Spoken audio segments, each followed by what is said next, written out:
Radhe Radhe Radhe Radhe YouTube कशा आहात family, सगळे? कशा आहात सगळे? नवरात्र म्हणल्यानंतर नवरात्रीमध्ये मुली मटकणार नाहीत हे असं होणारच आई नाही. भावांनी तुमच्या आमच्या सगळ्यांच्या मटकूबाईंना मुलींना लाचा वगैरे घालताना पाहिलं आणि फोटो काढताना मग बाईचं काय घरी सुरू होते पुढे की मला लाचा घालून दे आणि माझाही फोटो काढा. आता बाईची इच्छा मी पूर्ण करणार नाही असं होईल का? बाईचे फोटो वगैरे काढून घेतले. घरचे कामं वगैरे आवरल्यानंतर आमच्या गल्लीतल्या बायकांचं ठरलं होतं की अन्नपूर्णा मातेच्या मंदिरामध्ये दर्शनाला जायचं होतं. मग काय सगळ्यांचं आवरल्यानंतर 12:30-1 वाजता आम्ही दर्शनासाठी निघालो होतो. सगळे एक त्यांचे लॉक वगैरे लावून आरामामध्ये बायका निघत होत्या. लेकरं वगैरे आम्ही सोबत घेतली होते. डबे वगैरे एखाद्या वेळेस गेल्यानंतर आम्ही डबा वगैरे सोबत नेतो.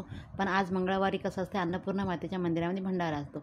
मग जाते वेळेस लेकर थांबले, सगळ्यांची वाट पाहत होते. त्या लेकरांचे थोडे फोटो वगैरे काढले. मटकणं वगैरे सुरू होतं. आता कुठं बाहेर आपण चाललो म्हणल्यानंतर फोटो घेणार नाही असं होईल का? अजिबातच नाही. काही बाकीच्या गोष्टी एन्जॉयमेंटच्या राहतील. फोटो, सेल्फी आणि व्हिडिओ हे मात्र डेफिनेटली घेणार. मग काय एक ॲटो मिळाला. ॲटोमध्ये सगळे भरगच्च असे बसलो. गावाकडची फिलिंग आली. लहानपणी गावाकडे जाते वेळेस असं दाबून एका ॲटोमध्ये सगळे बसायचो आणि गावी जायचो. खरंच तो आनंद काही वेगळाच होता. आजही छान वाटलं. सगळे सोबत होतो. जागाही नव्हती पण असं बसायला सगळ्यांसोबत गप्पा मारायला. कारण की आजच्या युगामध्ये सगळं काही आपल्याकडे आहे पण एकमेकांसाठी वेळ मात्र अजिबातच नाही. मग काय आम्ही चिल्लर पार्टी आणि बच्चा पार्टी सगळे उतरलो ॲटोतून खाली.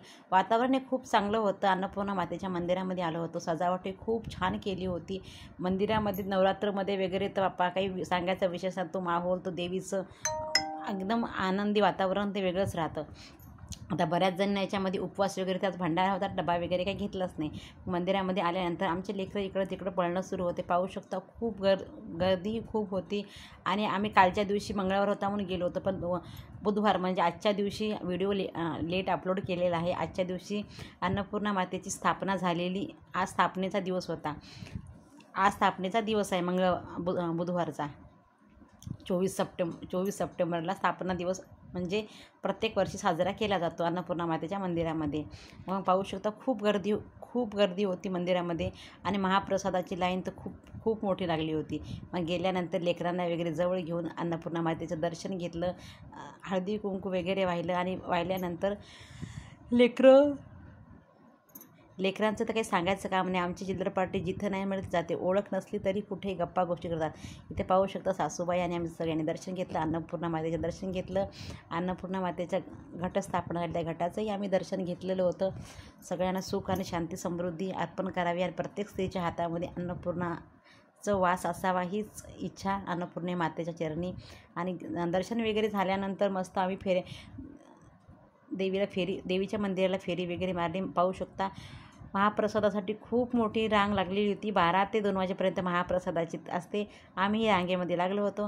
रांगेत लागल्यानंतर एक माझी मैत्रीण भेटली होती. तुम्हीही यूट्यूबला असता का? तुम्हालाही मी सबस्क्राईब केलं सांगत होती. खूप छान वाटलं जेव्हा आपल्याला कोणीतरी भेटतं, कोणीतरी असं म्हणजे एकदम तारीफ करते की वाव तुम्ही हे करता का, खूप मस्त वाटतं. मग फायनली आलो आम्ही महाप्रसादापाशी. महाप्रसादामध्ये मस्त आलू वाटाण्याचा भात होता, पोळी, आलूची भाजी, शिरा जेवायला होतं. खरंच भंडाऱ्यातल्या जेवणाची मजाच काही वेगळी असते. कितीही टेस्टी घरी जेवण स्वयंपाक केला तरी महाप्रसादामधलं जेवण हे खूपच चवदार आणि चविष्ट लागतं. सगळे पाहू शकता सगळे मस्त बसून जेवण होतं. सगळे पद्धतशीर लेकरांनी वगैरे आम्ही बसलो. आमचे लेकरंही पोटभर घरी जेव्हा करून मागे लागावं लागतं. इथे लेकरांनी खूप मस्तपैकी पोटभर जेवण केलं. जेवणाचा आस्वाद घेतला. खूप चांगलं जेवण होतं. आता आमचा वीर आणि वेदा दोघंही मस्त जेवत होते. आजीबाईसोबत वेदा बसली होती, माझ्यासोबत वीर बसला होता. पाहू शकता किती सुंदर वातावरण आहे अन्नपूर्णा मातेच्या मंदिरात. नक्की सांगा.